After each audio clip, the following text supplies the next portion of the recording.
ചുരം സംരക്ഷണ സമിതിൻ്റെ ചെയർമാനാണ്.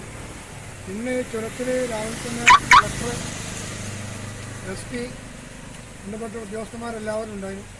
അവർ വന്ന് പരിശോധിച്ചതിന് ശേഷം ഉച്ചയ്ക്ക് ശേഷം വലിയ വാഹനങ്ങൾ വിടാനുള്ള സംവിധാനം ഉണ്ടാക്കുമെന്നാണ് പറഞ്ഞത്. എന്നാലും വലിയ ഭാരം കയറ്റി വരുന്ന വണ്ടികൾ വിടാൻ സാധ്യതയില്ല എന്നെല്ലാം തീരുമാനമെടുത്ത് പോയത്. മറ്റു കാര്യങ്ങളൊക്കെ 2 മണിൻ്റെ യോഗത്തിൽ പറയാമെന്നാണ് പറഞ്ഞത്. ജില്ലാ കളക്ടറും SP-യും NH ഉദ്യോഗസ്ഥന്മാർ, തഹസിൽദാർ തുടങ്ങിയ എല്ലാവരും ഉണ്ടായിരുന്നു.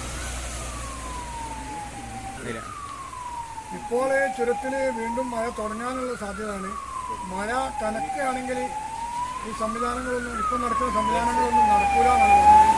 ഇന്നലെ രാത്രി 10 മണിയോടുകൂടെ തന്നെ ചെറിയ വാഹനങ്ങളൊക്കെ വിട്ടു തുടങ്ങിയിട്ടുണ്ട്. അതിപ്പോൾ നടന്നുകൊണ്ടിരിക്കുന്നുണ്ട്. ഇനി മഴ കനത്താൽ പിന്നെയും ആലോചിച്ചതിന് ശേഷമേ സാധ്യമാവുമെന്നൊക്കെയാണ് പറഞ്ഞത്.